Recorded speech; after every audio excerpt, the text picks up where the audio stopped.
السلام عليكم ورحمة الله تعالى وبركاته. كلنتي وعن أو ونكسن خيار تدافع عالم كإنك داونيساي كسر هذا جنالك دوكس ميديا أو دوكبرتين إن هذا هاتان برنامج شو يسوي جرا أرمها سياسة دا إيه وليبة محايا أرمها بوشدة. برنامج كمان توحى يجو مرتئة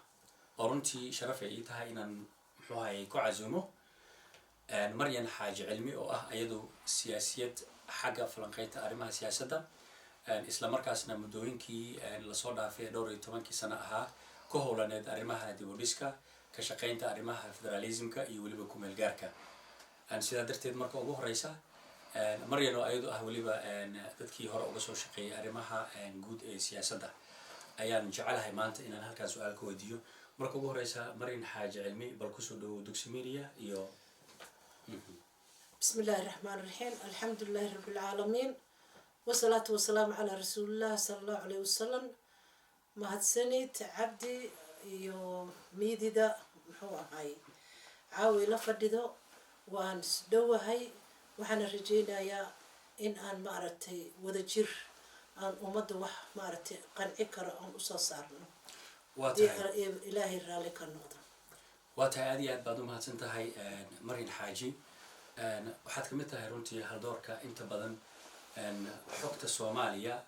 كورهايا سيدا أوجد مركي آد قيمة أو فيرسي حالة الصومالية هيك ما أنت أي مريسو إيو هالشيء كي هاتن وجودن بيجي محافظ كأي معارضكو سوي ما ذي نهال كاسي قلنا كود الدكتين إنك أم بقادان أرميه مددي لصور دافي ليسكو خلاف سناي سيدا دو أركتي دا أرنتها كو جهانسي محيطها هاي لودري نعمة ورترنتي عبد دربتو Soomaaliya iyo ummadda Soomaali shacabka Soomaali waxa ay u baahan yihiin ay u bukaan waa nabad iyo horumar wadanka inuu gaaro marka talaabo kasta oo sulux ah oo nabadda iyo horumarka ka shaqeynaysa annaga danahay siyaasiyiintii hore iyo siyaasiyiinta hadda joogo waan soo dhaweynaynaa sababtoo ee situationka ee maanta Soomaaliya ku jirto haddaan wax laga qabanin waxaan u noqonaynaa dib baan u noqonaynaa sagaashameeydi iyo wixii ka daran ayaa loo noqonayaa sababtana waxay tahay yacni ummadda shacabka gaar ahaan ku nool Muqdisho ma ahan dad maaragtay maanta dagaal iyo qabiil iyo u kala baxsan waayo aragaa la noqday dibadaha la tagay burbur baa dhacay 30 sano dagaal maxal dhahaa sokeeyaa socday marka dejintii oo ugu horeysay ayaa maaragtay ummadii ay u baahan tahay ee u jiran tahay yaa keeni karo dadkii madaxda laga dhigay dalka ayaa keeni karo qaladaad badanna waxay ka dhaceen maamulada isdaba jooga ahaa haddaan kuu sheego yacni carte markii laga soo noqday oo carte maaragtay muxuu ahay dowlad lagu soo dhisay ee madaxweynihii Xasan Guuleed iyo maaragtay intii nabadda jecel ay soo dhiseen hididiilo iyo maaragtay ifafaalo wanaagsan ayaa maaragtay laga filayay Soomaaliya inay hore u socoto oo dagaaladii iyo warlordnimadii iyo muxuu ahay rabshadii ay dejiso wadanku waa kala go'ay waxa dhacday Soomaaliya iyadoo powerful ah oo dawladii hore ugu waaweynay maaragtay ee East Africa iyo Africa oo dhan ayay afka dhulka la gashay waxaana ka faa'iideystay situationkan dawladahaas maaragtay jaarka aan nahay ee safka hore aan jaarka ku nahay sida Ethiopia iyo Kenya ee maaragtay powerka oo maaragtay East Africa ka abuurmay dawlad Soomaaliya ayagana ku ahayd qatar inay burburto ay hadana u taliyaan waxayna ku dadaaleen wax la yiraahdo dismantalization inay Soomaali mar dambo shanta Soomaali iska daayay labadii isla jirtay iyo kuwii kale maaragtay muxuu ahay la sugay in maaragtay la keeno inayna dib dambe isugu soo noqonin maxay sameeyeen marka qaabka ay ugu dadaaleen in la yiraahdo Soomaaliya ma heshiin karta haddana federalism la sameeyo federalism anaga noocayna oo yacni Soomaaliya maba ay u baahneen dib heshiisiin ay u baahneed xamar waxa ka dhacay dagaal qabali ah 1990 oo labada qabiil oo waaweynaa Soomaaliya koonfureed isku laayeen somehow oo qalad weyn oo dhacay ahaa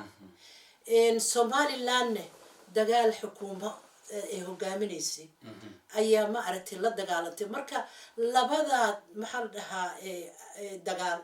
waxay idin dib heshiisiin la sameeyo meel walba adduunka meelaan civil war ka dhicin mala america iyo ingiriiska iyo dhulkaan haddan aan joogno dagaaladii sokeeye dhacay waxaa looga faa'iidaystay nimanka safka hore iyo dad aan siyaasadda u bisleen in la yiraahdo federalismaha lagu dhaqaaqo marka waxaad leedahay adigu xilli aan munaasib ahayn in arrimahaas federalismka miiska lasoo saaro ayaa la keenay dib heshiisiinaa ka horreysay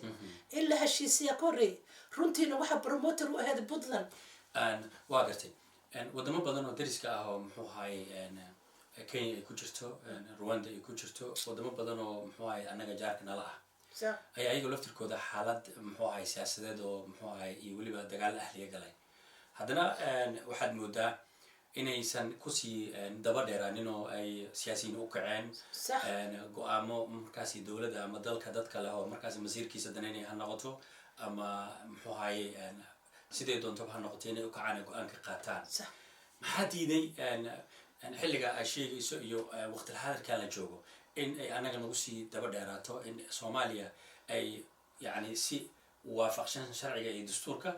ay muxuu ahaye miiska wadaxaajoodka u fadhiisato heshiis dhaxalgala ay wada qaadato wax walbaba laga hormariyo dib heshiisiinta halkaana la iska raaco horta dowladaha aad sheegaysa waxaa aada ugu weynaaya oo xus badan waa rwanda rwanda genocidekii ka dhacayna weligeed lama maqal annaga intaas maba aan gaarinba haddaan nahay soomaaliya laakiin soomaaliya iyadoo awalba ku bays garaysneed qabaa'il waxa waaye waxa ka horeeya waxa waaye the question of wadaninimada adiga waa inay kugu jirtaa wadaninimo oo dalka inaa wax u qabata rabtid qof kastana waa inay wadaninimo ku jirtaa dib u heshiisiin 2000kii markii jabuuti laga yimiday waxay ahayd in la forward gareeyo muxuu ahaa waxyaabaha la isu qabo oo dowlad loo wada dhan yahay la sameeyo qof walbo waxaa lagu wada yaacay oo Ethiopia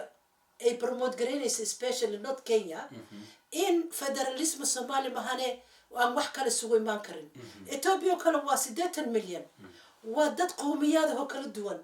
laakiin Soomaali waa hal qowmiyad oo Soomaali liira marka waxaa la damcay in madaxa noolaga qabto waxyar federalism dowlado badan oo adduunka ayaa isticmaalo laakiin waxaa jira sharci dowlad dhexe power maaragtay distribution waxa la yiraahdo dowladii dhexe iyo maamul goboleedyada laakiin waxaa yimid meeshii maamul goboleed walba inuu maaragtay dowlad noqdo marka waxaa iska hor imaanaho istilayo sphere of competence waxa la yiraahdo dowladii dhexe awoodeedii ayaa shuuqayso taas ayaa keentay marka inuu maamul goboleed arrimo daba yeesho oo dowladda la shiro ama aragtay waliba United States of America ama United Kingdom oo wasiirkii muxuu ahaa hal gobol baxayo meel kale ka shira ma dhacayso marka nidaamkii federalismkan waa la qaatay marka awooday ku qaateen aad leedahay macnaha meeshii awoodda dowladda federaalka central governmentigu ay ku fadhiisan lahayd go-aanka iyo masiirka ay qaadan lahayd maamul goboleedkii qaab power sharing ah waxay u isticmaalayaan inay ku tagriflaan awoodii qaran yes inay ayaga madaxweynayaal yihiin waa conflict ka bilowday ever since oo maamul goboleedyada la sameeyay maamul goboleedyadana competence waxa waa autonomy regional wax la yiraahdo ma garatay inay gobolka ka shaqeystaan ay doorasho geliyaan ay council sameystaan ay barlamaan sameystaan ay arrimaha gudaha maaragtay muxuu ahay gobolka ay ka shaqeeyaan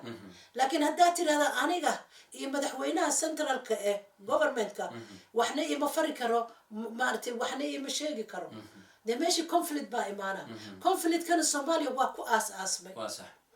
si kasta haddii la yaanana yani xal in loo helo waad aragteen niman maamul goboleedyo oo imaanaho madaxweynihii diida dhaa beesha caalamka ay maamusho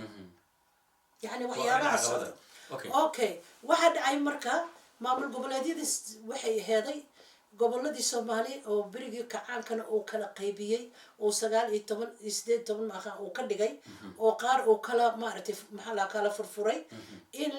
dastuurkana waa furan yahay in lagu waxa lagu dhaqaaqay maamul goboleed in la sameeyo maamul goboleed sameyntiisa ma ahan madaxweyne intuu tago dad isku kabkabo ya waa inay ka timaada doorasho rabida shacabka waa inay ka timaada oo maaragtay maamul goboleedkaas inta loo wada dhan yahay dowladii Sheekh Shariif ma ay gaarin heer ay maamul goboleed ku sameyso laakiin dowladda xasan ayaa u gacan banaanaatay xasan sheekh awood u yeelatay awood bay u yeelatay isagoona tiisa ku socon karin waxa waa wadankaanita meelo badan oo naaquudahaa jiro beesha caalamkaa ku xukunto safkii etoobiya iyo gabare iyo muxuu ahay oo villa soomaaliya dhex deganaa ayaa ku xukumo marka yacni lama samaynin wax macquul ah waa gartay adaa ku wata hadalka way inta badan ama muxaafidka ha noqoto ama mucaaradka ha noqoto yes ama ha noqoto markaas qolada siyaasadda markaas liijaanka u haysa soomaaliya ama kuwa markaasi ku fikiraya oo ayagu doonayo oo musharaxiinta ha noqdaan inta badan qolada kale waxay ku xaqlisaa inay faragelin muxuu ahay dibadda ama cilaaqaad dibadda ah ay la leeyihiin oo markaasi awoodda ay soomaali ku matalayaan ama qorshaha markaasi ay soo bandhigaanba ay tahay qorsho ama dowladaha carabuhu ay ka dambeeyaan ama dowladaha westernka ay ka dambeeyaan arrintaas iyada saameyn intee la-eg haddii ay jirto saameyn intee la-eg ayay madax banaanida ummadda soomaaliyeed madax banaanida muxuu ahaye siyaasadda soomaaliyed iyo dalkaba ayay ku yeelan kartaa this is a good question waxaan kuu sheegaa soomaaliya totally 99% waxaa laga xukumaa banaanka especially haddii aan sii kala qaadqaadno yani united nation waxay samaysay peace keeping force wax la yiraah oo Amazonna loo bixiyo dowladda maaragtay Afrika laga keeno yani purpose-ku wuxuu ahay argagixisada abuurantay in la ciribto United Nation yani Nairobi bay fadhidaa shaqaalay haysataa mishaarkii lagu dhisi lahaa oo lagu horumarin lahaa Soomaaliya waxa lagu cunaa Nairobi soo waxa gartay ba ayaga marka ongoing turmoil inuu maartay rabshadaha socdaan ee dhibaatada socoto laga bixin ya ayaa maartay ay ku shaqeeyaan waa gartay waxa soo haray ciidamo kale oo carbeed dowladda Qatar iyo dowladda Emiraadka labadaba mucaaradkana waxa la jiro maxay ahaday Emiraadka maxaa dowladana waxa babaag garayso Qatar waa gartay marka dad anaga fara banaan anaga isu tashan karno oo wax qabsan karno maba jirto especially dowladan hadda 4 sano dambe oo dhacday waa gartay dowladaha sadda awoodda Soomaaliya involved ka ku ama ku lug leh siyaasadda Soomaaliya dabcan waxa ay ka dhex raadinayeen wadano markaasi ayaga u khaas ah haddii midba kale waa dowladaha banaanka ee gudaha Soomaaliya ku lug leh haddii midba kale ay danta ay ka leedahay ka dhex arki weyso ma laga yaabaaba yani isku dhaca arrimaha la xiriira Soomaaliya ama siyaasadda Soomaaliya horteedba in uu ka soo abuurmo dibadaha ama banaanka exactly ma laga yaabaaba ma ahan waxaan ku sheegay xasilooni la'aanta iyo wadanka oo sanka dhigayna laba sabab u sabab waa tahay sababta koobaad waxa waa federalismkii waxa lagu dhisay by hook and crook waa gartay power waxa la dhahaa lama cayimin madaxweyne kasana asaga iska maartay maamushay dowladda Xasan Sheekh wuxuu sameystay maamul goboleedyo asaga ee ka dambeeyo waa gartay markuu ka tagaynay maxaa la farmaajo wuxuu maxaa la sameeyay mid kale marka dadka madaxda dawladda waxay ku mashquulsan yihiin aniga maamul goboleedyada madaxweynihiisa iyo barnaamijkiisa iyo muxuu ay tiradiisa aan sameysana wax dan oo ma arti muraad laga leeyahay mala soo wax gartay ma dawladaha shisheeyane inaan iska soo hor dhacno oo ma arti qolada mucaaradkana qolo kala jirto qoladan ee qolo la jirto waxaa jira beesha lixaad wax la yiraahdo waa United Nation waxaa jira dawladda Amerikaanka iyo dawladda Ingiriiska ugu tuun weyn yani interest-ka badda weyn iyo batroolka raaskan boona ku jiro iyo yani waxyaabo badan ayaa waxa loo xaglinayaa Soomaaliya in sida loo hayo because hadda Carabihi baa burburay marka waxa loo baahan yahay output wax la yiraahdo marka federalismkii wuxuu keenay qas iyo walaaq oo aan madaxweyne kasto yimaad hadda duu ka kala yimaadane wuxuu bilaabaa inuu federalismkii bedelo oo dagaal ma aragtay ka sameeyo oo sidoo yiri prime ministerkii Mahdi Guuleed raanka koobaad aan ku qaadanayna macnaheedu ma taqaan ana sameystay waa maamul goboleedka marka waxa dhibaatada labaad ee keentay waxay tahay meeshan waxa lagu heshiiyay madaxweyne from Sheikh Sharif Soomaaliya lagu doortay awal dibadaha aan aadi jirnay sheekh shariif si peaceful oo xasan sheekh ugu dhiibay waa gartay waqtiga intaan la gaarin waxa loogu daray sanad laakiin wuu weydiistay waa gartay xasan sheekhna wuxuu weydiistay 6 bilood waa gartay asagana wuxuu laakiin maaragtay waxay mareen wadiiqo sharciya wadiiqo sharciya oo mareen baarlamaanka waxay samaysanayeen ilaahay hadduu ka gambiyo laakiin wadiiqa sharci samaystay farmaajo wadiicadii oo dhan buu bedelay waa gartay wadiicadii oo dhan marka waxaa istusaalaysay ninkii habeenkii la magacaabay farmaajo iyo geeya la yiri oo magaalada dhan iyo waddanka oo dhan usoo banaan baxay wuxuu ma aragtay 4 sano ka shaqaynay maamul goboleedkan la dagaalam kan ka saar inta ka bax kan qaado maxaa la dhahaa balkii koonfur galbeed puntland maxaa la dhahaa carqaladay yacni turmoil aanay istaagayn okay waqtigii baa ku yimid waqtiga waxay tahay markay mandate-kaada soo dhow yahay waa inaad adiga weydiisataa baarlamaanka inaad weydiisato in extension lagu sameeyo inuu 4 sano muxuu ahay gaarsiiyo doorasho xalaal ama musuq maasuq ha ku dhisnaato waa in doorasho la gelaa halkaa haddii aan kaa dhex galo waxaanu arkaynay isla madaxweyne maxamed cabdullaahi farmaajo in muddo 2 sano ah extension ah muxuu ahay baarlamanku ay lahaayeen waanu ku darnay inkastoo hadda kiiskaasi uu dhamaaday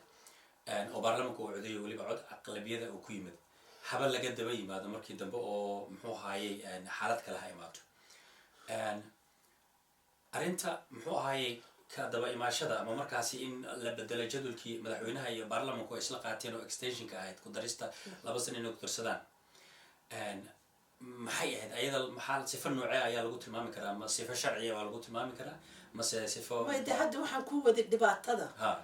ninkan 4 sano mandate u lahaa 4 sanona waxaa la isku ogyahay inuu Soomaaliya geersiiyo doorasho xalaal ah intii baa u cuntami weysay waa gartay wuu jiitamay yacni wuxuu markii hore ka bilaabay wax la yiraahdo militarization ciidan sameey ciidankana waxaa loogu talagalay in argagixisada lala dagaalamo waad og tahay muqdisho 17 muxuu ahay 14 October 2017 muxuu ahay xasuuqi ka dhacay Zobe waa og tahay dowladdaanita markay timide inay maaragtay xasuuqyada shabaab ay aad u bateen ciidanka oo dowladda maxaa Turkiga ay barbaarisane meeshii loo geyn lahaa maxamed cabdullaahi farmaajo wuxuu ka dhigtay tools asaga u shaqeeyo powerka ku ilaaliyo midda labaadne waxa maxamed cabdullaahi iyo dowladdiisa ka dhaadhacday inay ayaga 330 labada aqal dadka soo galaa inay ayaga le maamulaan oo dadka kale banaanka ay ka taagnaadaan si uu doorasho ku soo noqdo wixii marka delay badan baa ka dhacay heshiis lama aha maamul goboleedyada qaarka waa la dagaalan yihiin mucaaradkiina waa soo istaagay oo maaragtay pressure xoog leh ay ku sameeyeen in uu doorashada ku dhigo 8 February aan laga gaarsiin tii marka meesha extension weydiisan lahaa oo dhilahay sheekh shariif basanada loogu daray sheekh muxuu ahay xasan sheekhna waa loogu daray 6 bilood aniga kama gaarsiin karay halaysiyo ayuu aamusay dhuusamareeb 1 dhuusamareeb 2 dhuusamareeb 3 maxaa la dhahaa dagaal puntland iyo maxaa la dhahaa haddana wax kale oo sameey waxa waaye wuxuu empowerment ku sameey gobolka ku dhashay oo gada la yiraahdo gado wuxuu ka dhigay issue oo masiirka Soomaaliya miiska soo dhigo oo maaragtay dagaal sokeey ka abuur marka 8 February waxay ku tagtay Cabdullaahi Farmaajo asaga ka dhacday marka meeshii oo arrimaha oo ka qaadanaya extension ama extensionka uu ku diyaarin lahaa ama oo arrimaha doorashadii wixii iyo muxuu ahaayey way ka dhacday soo maaha problem kana pressure xoog laha la saaray he is no longer president waa madaxweyne xilkiisa dhamaan awoodda dalka Soomaaliya markii aad fiiriso boqolkiiba imisa ayuu u madax banaan yahay aad leedahay maxamed cabdullaahi farmaajo wallahi horta awoodda Soomaaliya xamar ay ku eg tahay xamar lay ku eg tahay maamul goboleedyada ayaga ismaamulo laakiin wuxuu samaystay dad asaga oo u shaqeeyo maamul goboleedyada oo wuxuu yiraahday ii sameeyay waatan koonfur goboleedyada lagu dilay oo Shariif Xasan laga qaaday oo lafta gareen la keenay maxay galmudug waa taqaanaa oo prime ministerka intaas oo bilood joogay hirshabeelle marka disaster ma maahane wax constructive ah oo la dhihi karo maamul goboleedyadii u dhisay ma jirto Waa gartay. wixii oo dhan markuu isugu soo aruureen mucaaridkiina waxay ku sameeyeen dagaal ba-an bay ku sameeyeen inuu doorasho sameeyo marka waxaa u muuqatay marka Soomaaliya in Africa iyo as well as Soomaaliya la lushajiro inuu barlamaanka marka u cararo Ha. oo yiraahdo extension siya Waa gartay. waxaan diyaarinaa one waa vote gartay. hadee tii waa socon weys waxaan rabaa inaan ku weydiiyo inta badan markii arrimaha siyaasadda Soomaaliya ay marayso xilliga kala guurka sax waxaa noo bilowda runtii ole Buuq. meeshii nabadii iyo horumarkii iyo loo dareeri lahaa muxuu ahaye system dimuqraadiyada ama ha ku salaysnaado muxuu ahaye dhinaca shacabka iyo muxuu ahaye ama ha ku salaysnaado baarlamankii awalba arrintan fuliyey meeshii system nabada markaasi isbedelkii muxuu ahaye uu ku imaan lahaa maxaa sababa inta badan in isku dhac inta yimaado haddana la yidhahdo haatan iyo dib iyo weliba miiskooda xaajoodka iyo dib u heshiisiin ka bilaabata markaas maamulada taagan iyo madaxda oo ila meeraysada ah abdi third world country aan nahay hay Africa la yiraahdo hay based on tribe hay waddankaana civil war ba-an buu kasoo baxay hay civil warkii weli laguma wada heshiinin dib u heshiisiin ma dhicin waa wax la kabkabaa dowladan ilaa carta ilaa hadda Hay. waa wax la kabkabaa oo tartiib guulo waa laga gaaray oo awal war loo raahaysan jiray marka nin kasta markuu power ka tago Ha. kaligiis maaha xasan sheekha kamid Hay. muxuu ahay markii power ka tago waxay ka shaqaynayaan Ha. sida ayaga dib ugu soo noqon lahayd hay wax kale iyo dan kale kama shaqeeyaan waa gartay marka waana la kala farsamo badan yahay Hay. maxamed cabdullaahi farmaajo waxaa u muuqatay Ha. inuu guddi doorasho samaysto oo guddiga doorashooyinkana niman nabad sugid ah iyo dad asaga u yaqaano iyo dad uu rabo inuu inta ka buuxiyo oo yidhaahdo mari xaaji cilmi maxaa xildhibaanaan ka dhiga birin anaa ii voodey hay marka dadkii kale oo dhan banaanka u dhigay waa gartay. haddee doorasho xalaal eh ma aha tii waa lagu marka diiday meesha la isku qabsaday oo sartu ay ka qoransan tahay waa halkaasaad leedahay ha doorashadii oo asaga yidhi anaa maamulana waa gartay mari xaaji dadkii kale maxay qabanayaan ii sheeg waa gartay mari xaaji waxaa tahay runtii mas-uul arrimaha siyaasadda aad iyo aad ugu qoto dheer waa gartay inta badan dadka siyaasadda Soomaaliya analyze gareeya oo xiriirada la leh oo muxuu ahaye ama dhinaca xisbiyada ha noqoto ama dhan kastaba ha noqoto ayaad kamid tahay ma isleedahay aragti ama sabab haatan aan la arkin oo ka maqan dalka Soomaaliya iyo dowladeena haddii la helo dadkii dalkuba waa israacaya oo muxuu ahaye haatan aad isleedahay waad ku biirin kartaa cabdi horta civil warkii weli ma dhammaan hay waddankana guud ahaan iskuma xirno hay puntland hadday rabto waxay ku leedahay berri waa goosana hay somalilandna berri hore ayay goosato oo si wanaagsan ha ayay u maqan tahay waa gartay ma garatay ama in la raadiyo ama in loo ogolaado ha waxaa kuu soo haray maamul goboleedyadiina Ha. iyo dowladdii dhexe isma haystaan hay marka sidee maaragtay wanaag u imaan karaa wanaag wuxuu imaan karaa nin kastoo la doorto 4 sano inuu mandeedkiisa oo ku doorasho ku dhiibo ha asagana waxaa la barbar yaalo nimankan mucaaradka ah ha marka mucaaradka ayaga naftooda farmaajo 2 sano kaliya haysta ayay ku bilaabeen mucaaridnimo waa gartay sheekh shariif xasan sheekh cabdiraxmaan cabdishakuur naymid kulligood ha marka dhinacna buuq baa lagaga furay Ha. oo monitoring Ha. ah ama dacaayad Ha. ah waa inaa kan samaysaa waa inaa kan asagana wuxuu isgeliyey Ha. xaydaan ha oo inuu kusoo noqdo ha ma garatay Ha. oo by hook and crook iyo dagaal ha noqoto waa gartay ciidankii turkiga tababaray ayuu wuxuu ka dhigtay inuu uu maaragtay duulaan ku qaado waa gartay marka 8 February markay ka dhacday Ha. waxay aheeday inuu iska dhiibo hay waxaa la samayn lahay guddi oo technical Ha. ah oo doorasho gaarsiiso barlamaanka naftiisa mandeedkiisa waa dhacay barlamaanka naftiisa sifadii ay kusoo galeen waqtigii xasan sheekh ayaanan ahayn dad daacade Waa. lacagaa lagu soo wada galay hay marka waxa waay meesha speculation xoog leh oo ummadda Soomaali aanan u danaynaynin ayaa istiraatadii madaxda sare ay ku waa dhaqantay gartay waxaa jiray issue ama markaasi xaalad dowlad walba oo soo marta muxuu ahaye intii qarankeen oo yani burburay oo kale dowladaha kumeel gaarka iyo federalismkaba yaalay oo ahaa madaxda markay dalku ay qabato aysan ilaabin issuega u dhexeeya Soomaaliya iyo Somaliland heerkii ay la gaartay dowladdii hore xasan sheekh maxamuud iyo intuu wada hadallo la furay waan ogsoonahay sheekh sharifna waan ognahay dowladdan hadda maxamed cabdillaahi farmaajo madaxweynaha hadda xilli mudeedkiisii oo dhamaaday maxay ka qabatay arrintaas ma soo dhaweysay ma halkii tii hore ay dhigtay bay taallaa ma soo xaaladdu xaggee maraysaa waad isleedahay arrimaha somaliland absolutely waa good question hay somaliland 1990 bay baxday hay ayadoo tirsanayso inay calankii shalayna keentay ha inequity iyo maaragtay cadaalad darra ee la kulantay hay isla markaana dowladan oy ka mid aheeday tii daafici laheedaa garaacday Hay. oo cadow ka celi lahayd hay marka dadkan waxay go-aan ku gaareen inay goostaan ha haddii la soo celin lahaa iyo haddii wax laga qaban lahaa ha koonfurtii weyneed ha ayaa rabshado iyo argagixiso iyo dagaal sokeeye yacni wakti labadii gobol oo nabad Ha. la sukeyn lahay ma dhicin ilaa maanta hay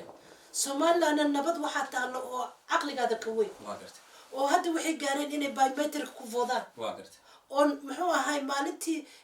dagaalamayeen baa guurta iyo wax walba ku jirtay waa gartay koonfurna dagaal sokeeye aan dhammaanaynin ha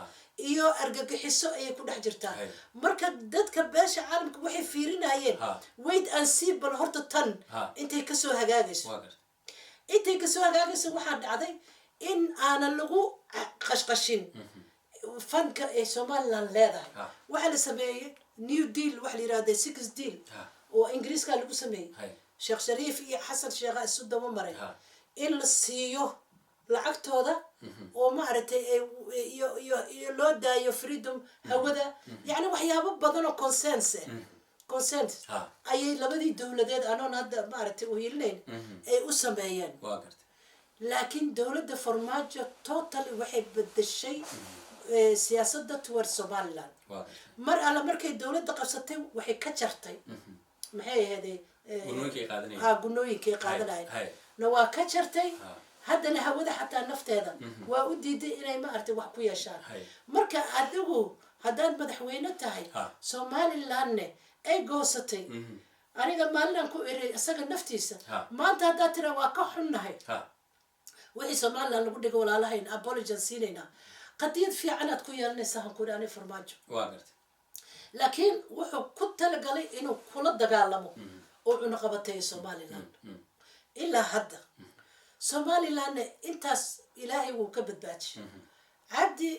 shalay ilaa daraad doorashaa lagu jiray waa gartay biometric ah Hey. oo saf ah oo 3 xisbi u tartamaa ilaa baan kugu dhaashay koonfur ma samayn karta miya this is a question Yeah. aan soomaali weyn weydiina ha war somalilandba waxay gaartay nabad from 90 dimuqraadiyadda, ha anaa taga sanad walba aad u weyn 90 ilaa hadda shacabka somaliland ayagaa ka fala qaaday nabadda aad u weyn soo waxa karti ma waa jiraa qabaa'il isdildilaya waxaan annaga common bay oo minor tahay issue ha laakiin waxaan shacabka soomaaliya koonfur weydiina ha war ilaah baa idinku dhaarshay ma xisbiyaad samaysan kari weyseen ma maxaa doorashaad samaysan kari weyseen oo ninkii laga adkaado uu yidhi cabdullaahi yuusuf markay dagaalamayeen maxaakiimta iyo kuwa shaawda dirirka ha war ninkii la dilow lax baqtida dheh hay war ma waxay koonfur kari weysay Ha. ilaa 30 sano inay yeelato one vote Hay. iyo peace stability iyo security inay yeelato waa gartay waan u hambalyaynaa dowladda somaliland soo waxa karti ma inkastoon jecelnahay soomaaliya inay mid noqoto Ha. oo mid laakiin duruufaha hadda isu diidan ha ha dadka beesha caalamkana way kugu ilaalinayaan waxay la soo taagan yihiin beesha caalamka labadii shalay midowday ayaga ha kala tagaan hay dee see lasula soo fariisanaa marka ugu dambays wada hadal ugu dambays waxaanu ku jirnaa marka horta shirkan dhacay oo afisioni ha breakthrough baa ka dhacay sidii uu farmaajo u qaribay ha oo kaliya taliye ku noqday ha oo yiri anaa maamula Ha. waa tii dagaal sokay magaalada xamar ka dhacay waa tii ilaahay naga badbaadiyey waa gartay prime ministerkaa loo dhiibay breakthrough baan u haystaa waa wax fiican in maaragtay la ogolaado labada maamul goboleed oo puntland iyo jubbalandne inay dabacsanaadaan ha farmaajona inuu ka haro questionka gado maaragtay inay god because hadday gado question laga dhigay oo gooni loo gooyo Ha. federalismka waa furfurma anigoo hiraanna waa ka go-a marka jooga xaalad cusub oo kusoo biirtay ayay noqonaysaa anigoo hiraana go-a waa gartay asaa ii bilaabay hay see asoo madaxweyne ah oo soomaali weyn u dhexayso oo gado u yiraahdo kor hala soo saaro haddii gada la furfuro Ha. oo maxaa lahaa jubbada la furo jubbaland ha dee annagana waa furfurmaynaa waa gartay marka yacni waxa waaye waxaan ilaahay ka baryaa ha guddi baa la sameeyey maanta muxuu ahay waxaa la yidhi doorashada dadkii guddiga ku jira oona la rabin hala soo saaro hay marka waxaan sheegaynaa shacabka muqdisho Ha. iyo shacabka soomaaliya dagaalna ma rabaan ha nabad bay rabaan way shaqaystaan ugu dambays way shaqaystaan ugu dambays marin xaaji marka in loo naxariisto Ha. mucaarad iyo muxaafidba Ha. in ummadda soomaaliya loo ugu naxariisto dambays maxaad kula dardaarmaysaa dowladda dalka soomaaliya haatan iyo shacabka iyo guud ahaan siyaasiyiinta soomaaliyeed ee haatan si toos ah kuu daawanaya kuna garanaya adiga marin xaaji maxaad kula dardaarmaysaa waxaan kula dardaarmaa ha sheekh shariif doorashaa ka dhacday hay doorashaa loo dareeray Hay. 4.5 la yidhaah nabadoonada qof walba qabiilkiisa Ha. ayuu ka doontay Hay. problem ma dhicin hay yaa lagaa badin Ha. waa sidii qof oo adeeg ninkii lacag badan xasan sheekh sidoo kale Hay. doorashaa dhacday 4.5 nin walbana qabiilkiisii u aaday waa gartay waad og tahay daarood hawiye isaaq raxanweyn min 61 bay leeyihin hay iyo somaliland kuraasteedii Hay. iyo muxuu ahay 4.5 nin walba dadkiisuu ka doontay waa gartay dhibaatana ma jirin waxa dhibaatada keenay waa maamulka farmaajo oo yidhi anaa gacanta ku qabsanaa doorashooyinko dhanna anaa qabsanaayo anigana laysoo dooranaa okay taas waa midda aan dhici karin Waa. ani waxaan dhihi lahaa war doorashooyinka sidii shalayba loo soo galayay ha loo fasaxo waa gartay doorashooyinka dadka ha la siiyo hay beelaha ee qusaysa ha la siiyo dowladdana interferenska ha ka dayso iyo mucaaradka naftiisa sidaas keliya ayaa nabad lagu heli karaa laakiin hadday noqoto anigana halay doorto Ha. iyo adiga lagu dooran maaye sheekh shariif iyo xasan sheekhina anaga hanala doorto Ha. dee ummadii cid u danaynaysa mala waa gartay doorashada marka shacabkii halkaas ku burburay shacabkii dalkii iyo halkaas ku siyaasadii burburaa muxuu ahay argagixisadana waa xoogaysanaysaa hay muxuu ahay ii sheeg haddii aan doorashada sidii hore trendkeedii ha wadadeedii laga duwin ha oo sideedii loo daynin Ha. sidaanaa soconayso waa gartay ma garatay anaa ku xukumo aniga kan isoo dooro xasan sheekh waa sameeyey Ha. oo inta badan asagaa soo aruursaday Hay. laakiin haddana ilaahay wuu ka qaaday maalintii doorashada Ha. wuxuu siiyey farmaajo Waa gartay. mo ilaahay aamino marka farmaajo waa qodob meesha ku jira Ha. aad iyo aad baa ha umahadsan loo tahay naxariisto dadka aad iyo aad baa dadka ha umahadsan loo tahay naxariisto aad iyo aad baa umahadsan tahay laakiin waa soo dhawaynaynaa Ha. shirkan cusub Ha. iyo prime ministerka waxaan ilaahay ka baryaynaa in maaragtay natiijo fiican inay maaragtay gaarsiiyaan doorashooyinka inay waxay noqotoba ama 3 bilood ama 2 bilood wixii lagu heshiiyo Ha. in maaragtay gobolada la gaarsiiyo in doorasho xalaal ah ay ka dhacdo waa tahay aad iyo aad baad umahadsan tahay daawadayaal waxaan intaas kusoo koobaynaa barnaamijkii sida tooska aad ugala socoteen dugsi media barnaamijka waxaa marti igu ahaa maanta maryan xaaji cilmi oo ayadu ah marwo xagga siyaasadda iyo arrimaha muxuu ahaayey soomaalidaba aad iyo aad ugu xeeldheer isla markaasna waqti aad u fara badan gelisay ahna dadka runtii aad iyo aadka ugu muxuu ahay xogta dheer leh waad ku mahadsan tahay maryan runtii kasoo qaybgalka iyo muxuu ahay aragtida iyo ummadda ha loo naxariisto aad iyo aad waad ku mahadsan tahay barnaamijka waxaa idinla socodsiinaya anigoo ah cabdirasaaq suule cali waxaan igala qayb qaadanaya maryan xaaji cilmi intan barnaamijkan ku lamida dib ugu kulmayno aniga iyo asxaabteeda isku duubani waxaanu idinkaga tagnay sidaas iyo nabadgelyo